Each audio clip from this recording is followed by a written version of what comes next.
네, 여러분 안녕하세요. 오늘 경인당과 토론합시다. 또 오랜만에 최용식 소장님을 모셔서 토론을 진행해 보도록 하겠습니다.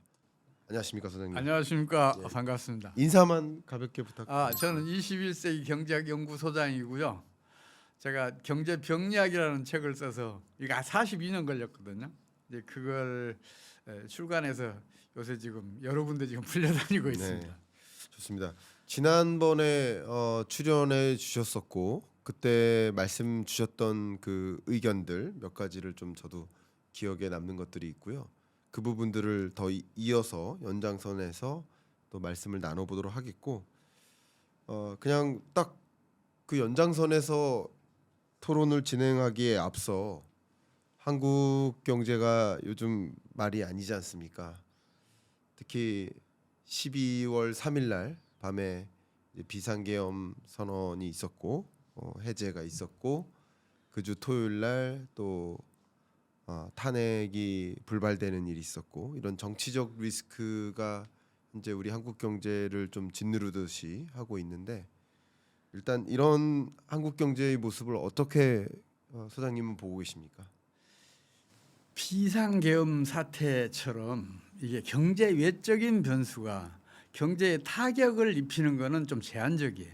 네, 이 경제 위기 혹은 경제 파국은 금융위기를 통해서 일어나고 또 금융위기는 신용 파괴 원리가 작동하면서 진행이 되거든요. 네, 근데 경제외적 변수들은 신용 파괴 원리를 작동을 시키지 않아요. 네, 그런 대표적인 사례가 2000년도에 있었죠. 네, 그러니까 당시에 나스닥이 붕괴됐었잖아요. 그러니까 나스닥 지수가 그때 80%가 추락했거든요.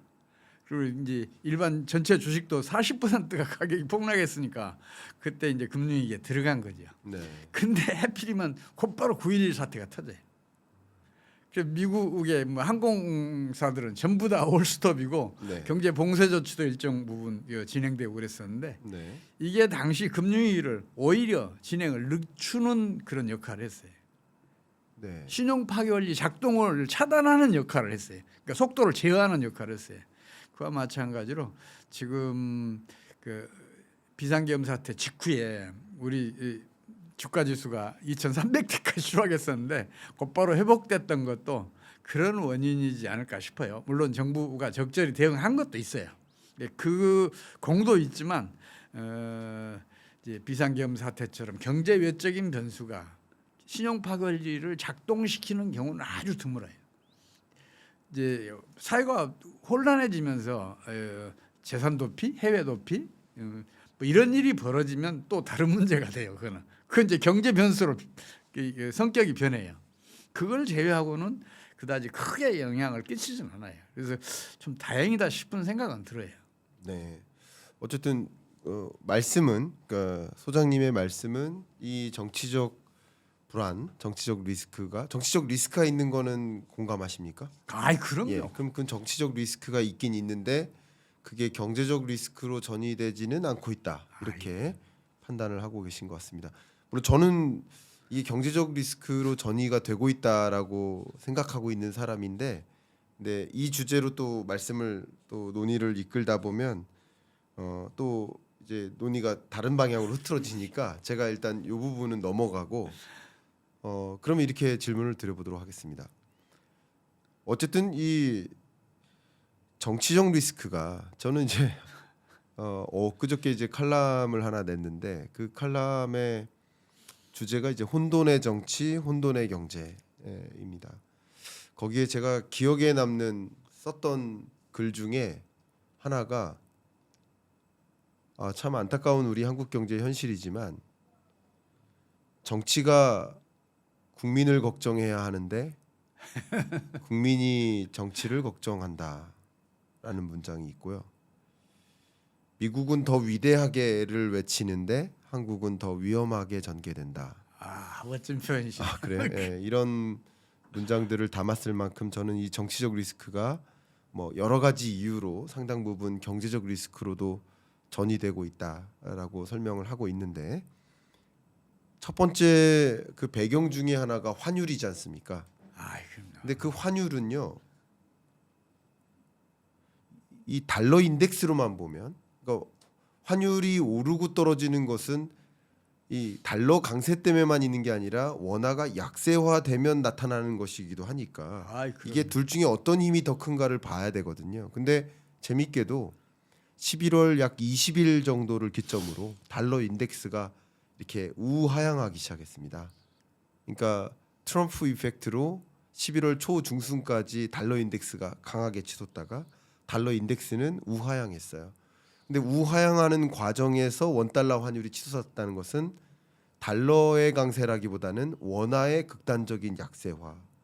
그러니까 외국인 투자자들도 쉽게 말하면 원화를 내던지고 달러로의 이동이 일어나고 있다라고 설명할 수 있고, 그것이 일단 첫 번째, 강달러가 장기화되면 한국 경제에 좀 부작용을, 뭐 일시적으로는 좋은 기업도 있고 안 좋은 기업도 있겠지만 경제 주체마다, 그러나 장기화되면 안 좋은 영향 요인들이 좀 많이 발생한다라고 저는 보고 있는데, 그럼 이렇게 강달러 기조가 장기화되게 하는 것도 정치적 리스크에 따른 요인이라고 보는데, 그럼 이것이 아무 우리 한국 경제에 영향을 안 줄 거라고 보시는지도 한번 궁금합니다. 네.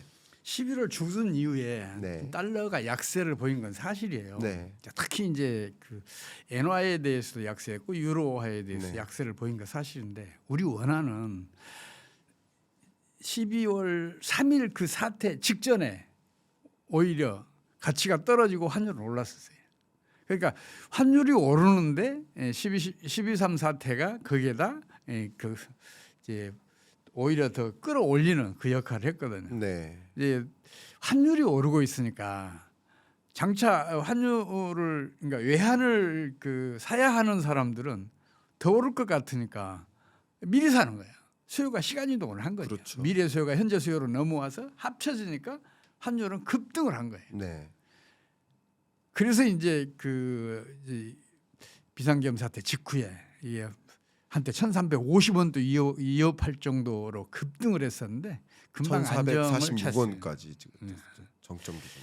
지금 이제 안정을 찾아가고 있는데, 문제는 뭐냐면 우리 정부가, 특히 이제 기재부 국제경제국이 고환율이 우리 경제를 살려낼 마법의 어떤 그 비책처럼 이렇게 간주하고 있으니까 이게 가장 큰 문제예요.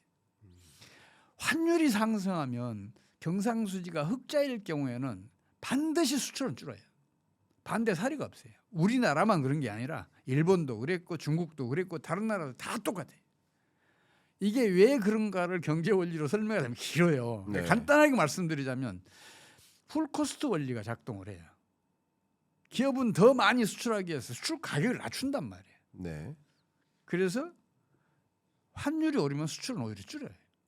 오히려 환율이 점진적으로 하락할 때 수출은 급증을 해요. 기업이 망하지 않게 해서 결사적인 노력을 기울이거든요. 150달러짜리 수출하던 기업은 200달러짜리 개발해야 돼. 250달러짜리 추가로 개발해야 돼. 그런 결사적인 노력이 오히려 수출을 증가시키거든요. 우리 정부는 잘못 판단하고 있어요. 그뿐만 아니라 우리 정부는 수출이 GDP의 절반을 차지한다고 얘기를 해요.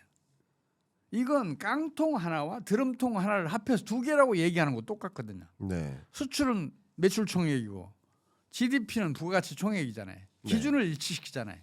그러면 수출은 GDP의 10%가 잘 안 돼요. 넘었다 좀 그 밑으로 갔다 이제 그러기는 하는데, 순수출 말씀하시는 거죠? 예.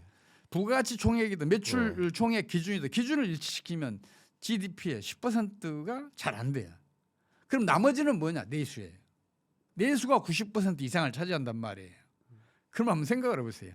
내수는 환율이 떨어질 때 확장되겠어요? 아니면 환율이 오를 때 확장되겠어요?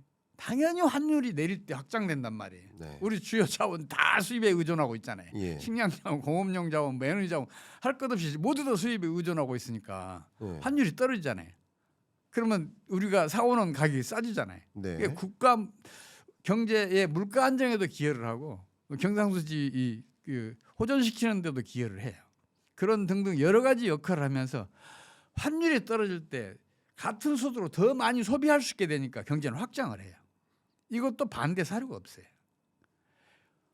환율이 떨어져야 경제는 내수는 확장이 되고 그러는데 설령 환율이 상승해서 수출이 증가하더라도 내수가 GDP 90%를 차지하니까 이게 축소되면 성장률이 떨어진단 말이에요. 경제는 심화돼.